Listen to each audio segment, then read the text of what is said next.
A lot of people ask me how I got started in this business. I thought that my fear of speaking to groups was a singular deficiency. When it came to speaking to more than 3 or 4 people, I just fell apart. When I was 30 years old, I had a whole change of life. I realized that the one way to tackle your fears was to just jump in head first. 2 times before I was set to go on, I had my bag packed and I walked out of the hotel hailing down a cab. Here I was going out and speaking to groups of 300-400 people at a time.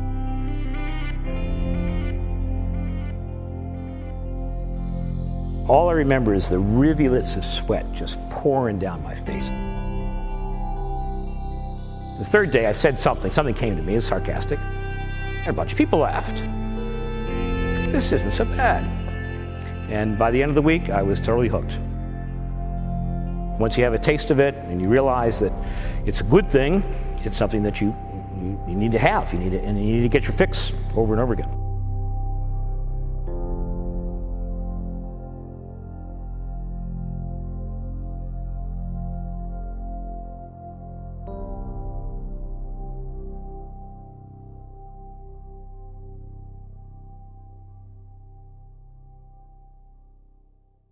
Without any further delay, Doug Jeffries.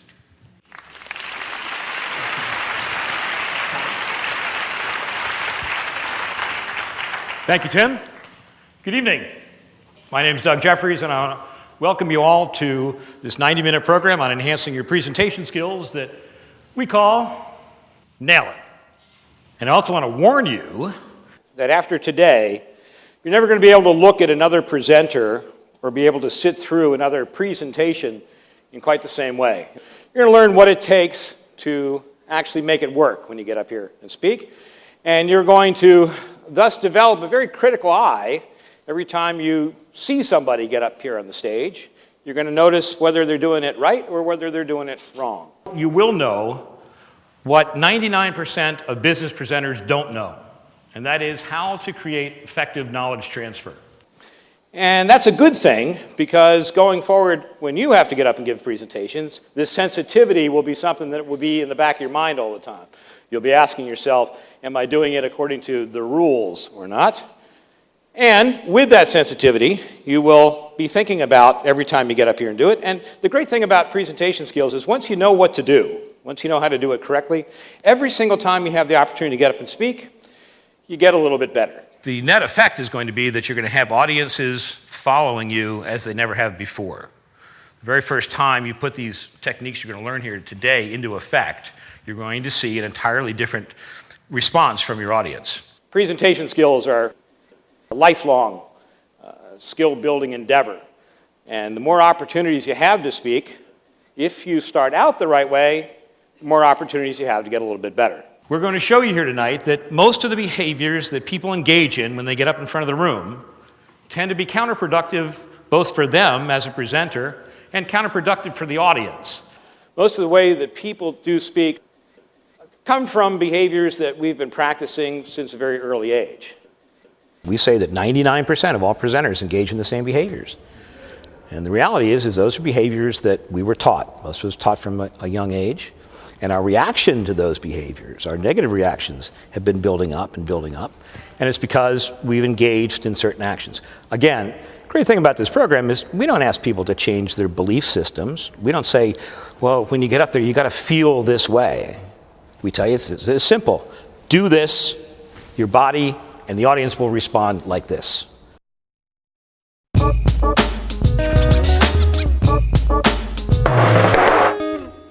Some of you might be familiar with this list. This actually comes from the Book of Lists, 1977. But when humans are asked what's the thing they're most afraid of? Since they've been asking this question, actually speaking before a group always filters to the top. It is humans' number one fear. Interesting thing with this list here, you look at speaking to a group at 41%, and down here, death at 19%. Seinfeld famously said of this list, it suggested at a funeral, the person giving the eulogy would rather be in the box. But it's true, there are good reasons why people actually feel this fear when they get up to speak in front of a group. When I say they feel this fear, what I'm talking about is the emotions that run through you are a function of the chemicals that are running through you, and the chemicals that are running through you when you find yourself up in front of a group are the exact same chemicals that are coursing through your veins when, when the front tire on your minivan blows out at 70 miles an hour on the expressway. It's the exact same response. And so when we find ourselves speaking and we have these feelings inside, we equate it as fear.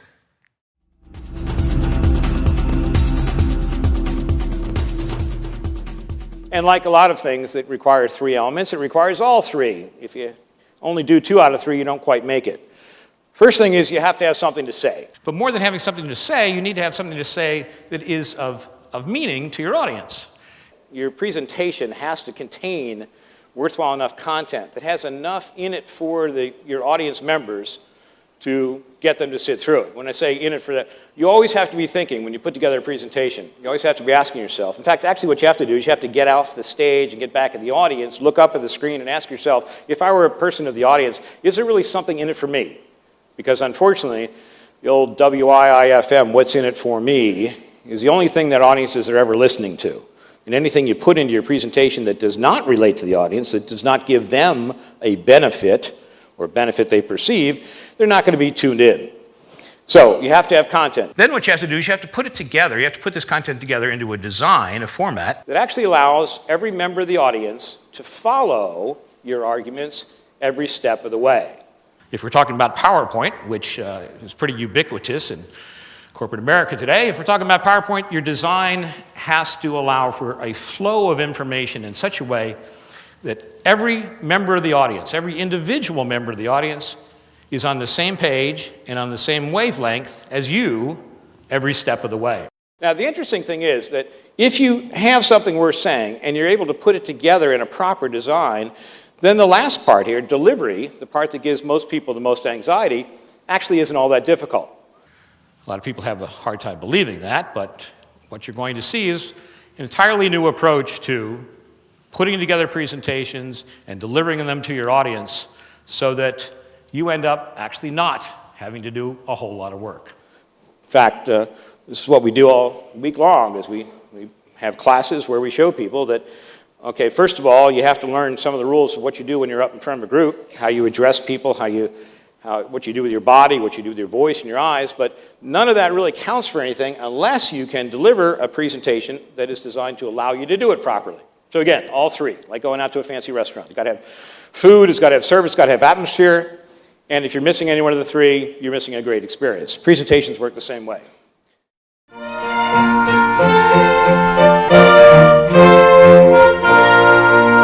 First rule is this: if you're working too hard, you're doing it wrong. Most of the things that people do, most of the behaviors in which they engage when they're up here on the stage involve trying to do way too many things at one time. And it's the attempt to manage all these different things at one time that help to fuel the anxiety people feel. We're going to show you that the way to do it right is to figure out how to work much more simply than what you're used to. Most of the problems people have when they speak come from the fact that they're trying to do way too many things at once. They try to keep track of way too many variables. They try to, they have too many things going on in their head at one time. They're working too hard, and if you're working too hard, you're doing it wrong. In fact, obviously everybody knows that today we live in a very multitasking environment, right? We're expected to do all sorts of things at the same time. The greatest thing about speaking, when you speak before a group, is if you're doing it right, you learn how to do what I guess man did at one time in his history. It's called unitasking. Unitasking, it's a word, I don't know if it's in the dictionary, but unitasking means doing one thing at a time, and that's the beautiful thing about it. I often tell people I hardly think I'm ever working when I'm speaking because it's one of the easiest things I can do. I never have more than one thing that I'm thinking about at one time, and we'll see how this works. The second rule is that when you do it right, it's always a win-win for both you and the audience. If you're doing what you're supposed to be doing at any given time, the speaker wins, the speaker gets benefits, and the audience gets benefits at the same time. It's always a back and forth.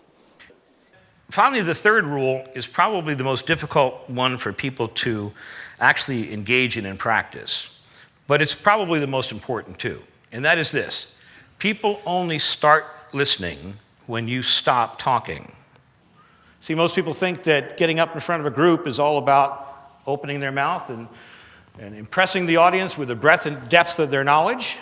And that usually means a continuous stream of words that come from the presenter's mouth. The problem, as you'll see, is when people do that, audiences don't have a chance to really listen. All of the best speakers out there, people you consider to be great speakers, know this rule, that people only start to listen to you once you stop talking. And if you think about that, just think about some of the best jokes you've ever heard. Think about a comedian who delivers a joke. Some of the ones that are really funny are the ones that it takes you a second or two after the punchline's delivered, before your brain can process what was really said, as opposed to what you thought it was going to be. And when you hear that, wow, that's funny, you start to laugh.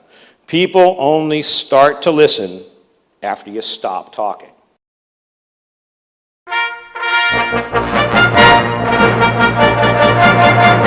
All right, first thing we want to do, though, is we want to have some fun. And I don't know if anybody warned you about this. Anybody suggest that this event might have a participatory part to it? You kind of figured this bit. One of the great things about training is most of the time you can just come in, sit down in a seat, nice darkened auditorium, kind of cruise back.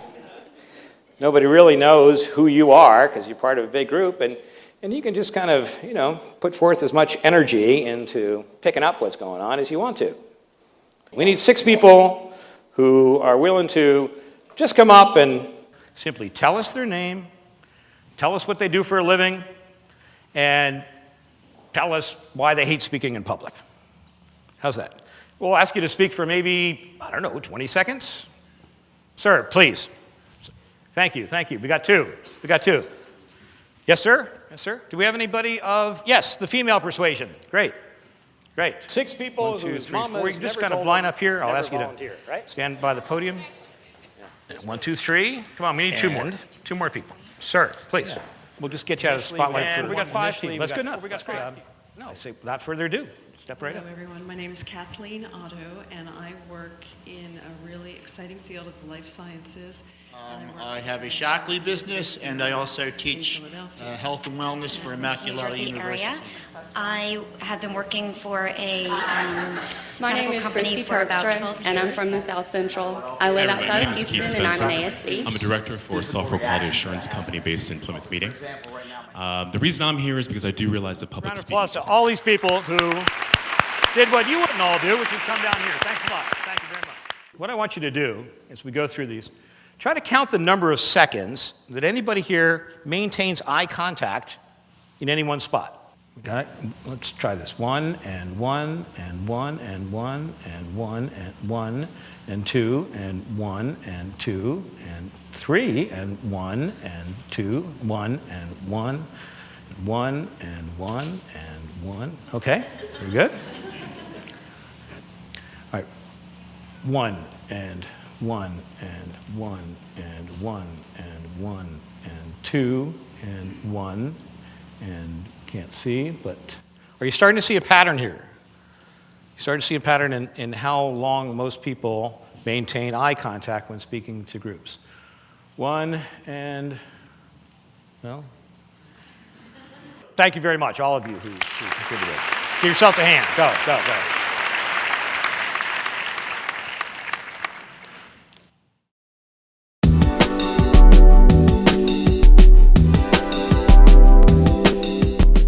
What can we say? What do we see here as far as eyes? What would you say about eye contact? Good. Hands, okay. Hands, it was kind of difficult to tell what they were doing with their hands because, of course, at a podium, as soon as your hands touch the podium, 10,000 volts, right? Difficult. And standing, of course, the same. How about their pace at which they spoke, the speed? Pretty good? We weren't bored, weren't waiting for the next word? Volume and inflection, we were all able to hear. Well, you got mic'd up, so it's a lot easier. That's cheating. And any ums and ahs? Do we hear ums and ahs? Yeah. A few. Eye contact is the one thing that, as you'll see, is probably the most critical to getting your point across. The trouble with eye contact is that for most of us, at some point, you probably got this bit of advice. Anybody hear this before? Look at everyone in the group. So we were told that that's a good thing, that you want to look at everybody in the group. The problem is that nobody ever told us exactly how to do that. And so as a result, what we see every single time we do this is a phenomenon that we call aerosol eyes.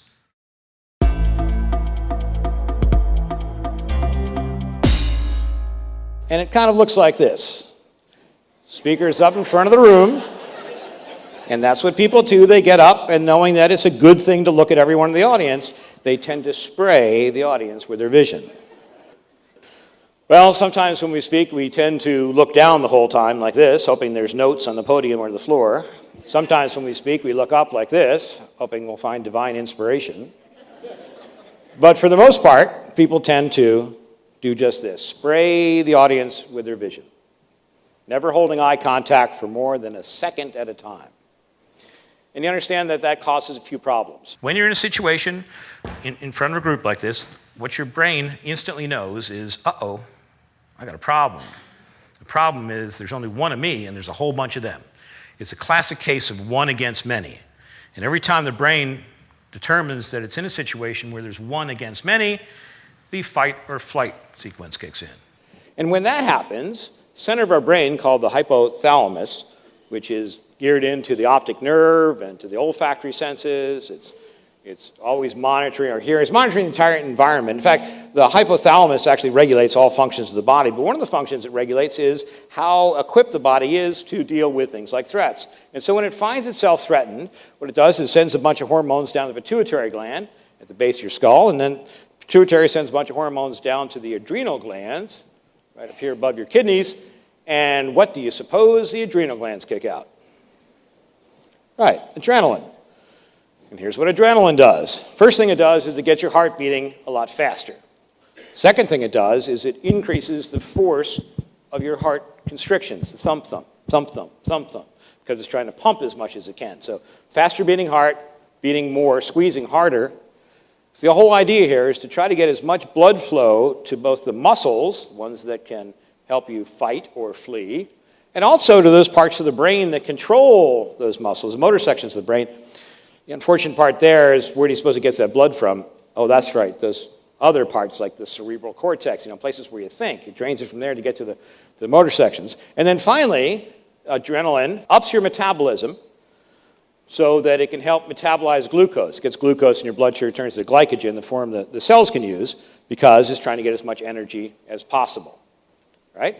When it does that, when it metabolizes, when it raises your metabolism, it raises your body temperature, you tend to sweat a little bit. It's also a very dehydrative process, so you might end up finding your throat a little bit dry. Then the last thing the adrenals do, most times the hormones are always associated with anti-hormones. There's noradrenaline kicked out too. Noradrenaline is a vasoconstrictive. It's designed to get your blood pressure up. When your blood pressure's up, you sometimes feel that in terms of a flushiness in your face. Anybody feel any of those symptoms when they speak? Interesting. It is. And that's exactly what the body is doing, what it's supposed to do. It's recognizing this threat.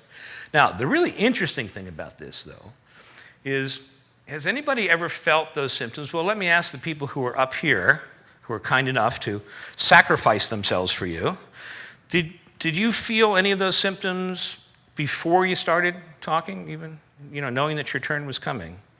Isn't that weird? And you find that sometimes when you're, and the rest of you, like you're at a meeting or something, and somebody says, let's just, we don't all know each other, so let's just get up and tell us a little bit about yourself, and you know it's coming around, and you start to feel the thump, thump, you know what I mean? Well, isn't that strange? I mean, it makes sense that when you're faced with a physical threat, that this would kick in, but why does it happen even before the body senses that? Understand, every time the brain calls on the system to send out this adrenaline, to start this whole process, not only does it do that, but again, because its job is to keep you alive, what it does is it forms what's known as a fear memory.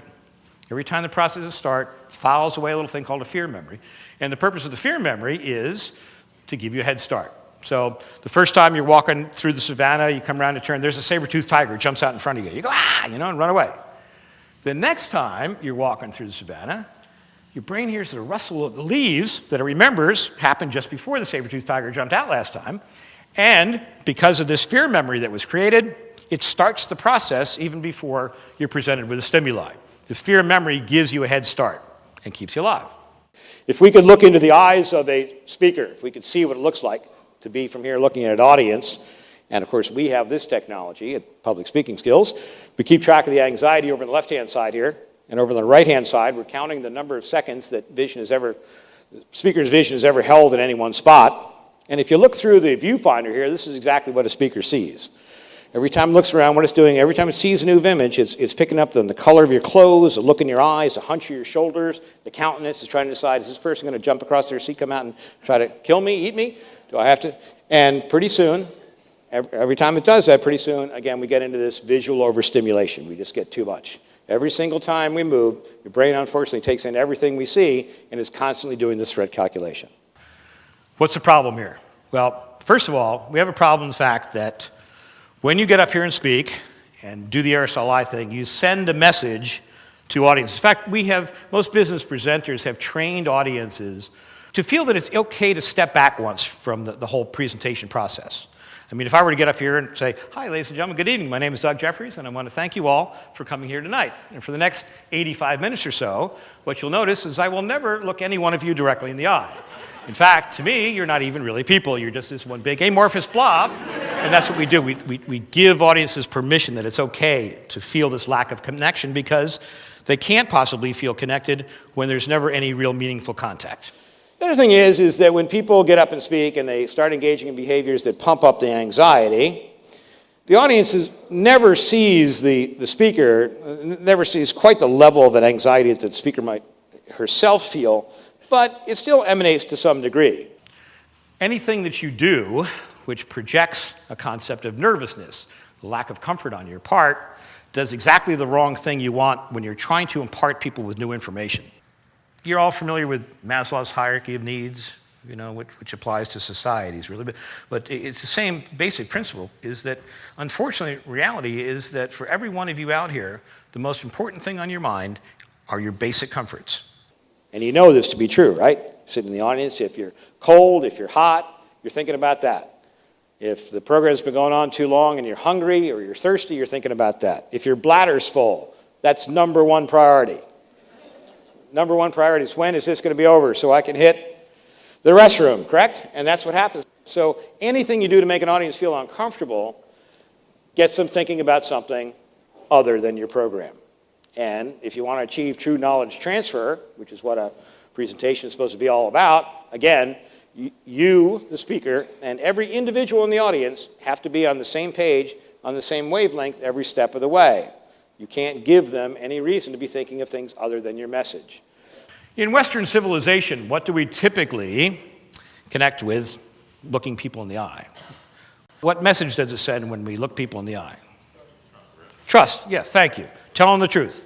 Tell them the truth. Veracity, you can be believed. As well as the opposite, when you look away, you send a message that you're not telling the truth. When you can't hold eye contact with somebody while you're trying to tell them that you got the greatest product in the world, or, no, Your Honor, I wasn't anywhere near there that night. When you look at somebody and you expect them to, and you want them to tell you the truth, you expect them to look in your eye. Tom, did you take that last cookie from the cookie jar? We associate eye contact with telling the truth, with the possible exception of presidents of the United States. It's very difficult for humans to just look someone in the eye, I did not, and lie. And lie. We don't do it very well. We associate eye contact with telling the truth, and we associate looking away with not telling the truth, right? Besides the fact that it all runs up against rule number one, which is if you're working too hard, you're doing it wrong. Which is you're thinking about what you're going to say next. In fact, for most speakers, the most important thing on their mind, their number one thing on their mind is the next thing they're going to say. So they're always thinking about that next thing they're going to say. And in order to do that, we've got to stack up thoughts. You've got to stack up like 6, 8, 10 thoughts at once in this queue, so then as the words come out of your mouth, you got the next one to come down. Then you couple that with the fact that now you figure out, how am I going to distribute all this? So again, we're creating thoughts up here, and we have the words coming out, and then we listen to the words come out of our mouth like this. We're like automatic peasants, right? So then we try to depend on thoughts, and now we're distributing all over. That's doing too many things.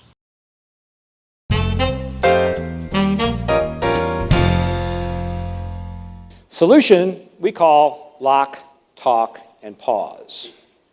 Lock, talk, and pause.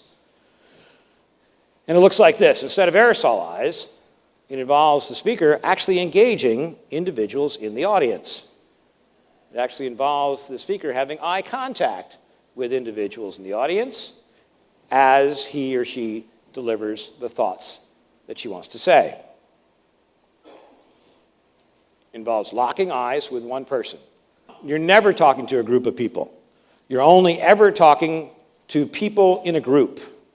Okay? You're never talking to a group of individuals. You're always speaking to the individuals in the group. So when you're speaking, you need to give your speech as a series of one-on-one conversations, talking to one person at a time. A series of one-on-one conversations. Then, as we mentioned before, probably the most difficult thing that people can learn to do, though, is once they've completed that thought to that one person, is to pause before they move on to the next. It's all about the pause. The pause is what we mean when we say that people only start listening to you once you stop talking. And if we don't engage in behaviors such as talking to one person at a time, such as forgetting the fact that there are 200 people out here, because it really doesn't matter how many people there are. When you're doing it right, you're only speaking to one person at a time. People ask me, what's the greatest number of people you've ever delivered to? And I say, one. Because that's what I do. I'm never speaking to more than one person at a time. And what I'm doing is I'm delivering what I have to say to one person, finishing my thought, and then again, the hardest part, I'm pausing. I'm pausing before turning to the next person and giving the next person my thought. So, when you're doing it right, it looks a little bit more like this. First thing you want to know, by the way, whenever you get up to speak to a group of people, before you get out of your seat and come up here, pick out the person with whom you're going to begin speaking. Otherwise, you're going to get in to start looking around for those friendly faces. You ever told that one? Before you speak, find a friendly face in the audience. Look to them. People look all around trying to find it and start the whole process. So in this particular case, you notice what happens, we're locking on one person. When we lock on one person, everything else kind of fades away. So all of our attention is just on that one, and our brain isn't having to make these new calculations all the time, trying to do this new threat calculation, trying to figure out how to get cranked up. Everything kind of fades away. This is showing 5 seconds, and in our corporate training classes, this is an exercise we do. We have people actually get up and speak, tell a story about a communication experience, a vacation, whatever, but they get up to speak, and they have to hold eye contact with members of their group for 5 seconds before moving on, or a minimum of 5 seconds. And it's a great exercise for people to do, because if you are like most people, you're used to holding eye contact for no more than 1 second. So it's like this, lock. When you lock on somebody, when you have a clear target, it allows you to clear your brain of all the other things other than that person to whom you're speaking. It's a matter of keeping track of a lot less information. And then when you do lock on one person, it facilitates conversation that audiences look to today in terms of having a believable presentation experience. What people appreciate today is they want to know you as a person. They come to hear you speak because they want to hear what you have to say about your topic. John Kennedy was a very significant person in the speaking world because he was really the bridge. He was the bridge from the old style, the old oratory style, to the new humanistic style. In fact, that's what Kennedy brought to the whole process. Kennedy was the first president who was actually human. Well, he was. He would, at press conferences, you never know. Somebody asked a question, he'd crack a joke. Well, presidents didn't joke before then. That wasn't part of it, You had to maintain a certain stature, You were the president of the United States. And Jack Kennedy brought being human into the whole process of speaking. Tell me this, who would you most want to emulate when you get up in front of the room? Somebody give me a name. Who do you most want to be like speaking to a group? Bill Clinton, hear that? Actually, there's only one right answer here.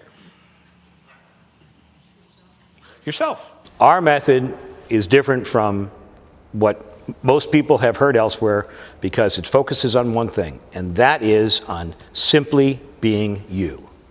I ask a lot of my classes, I say, okay, if you could be anybody, when you get up in front of a group, who would you most like to emulate? Who do you most want to be like? And I get names, you get Bill Clinton, and I say, well, actually, there's only one right answer, and that's you. The person that people have come to see is you. We get calls all the time. People say, well, listen, I want you to work with the CEO because he needs help with presentation skills, but I got to tell you, what he really needs help with is his accent. And this accent might be a Brooklyn accent. Obviously, in today's diversified culture, we have people from all over the world. What we show them is, again, being a great speaker is learning how to be comfortable being you. It's the human input that you attach to the facts that you're trying to present that get people involved. And the only way they get involved is when they know you're being sincere.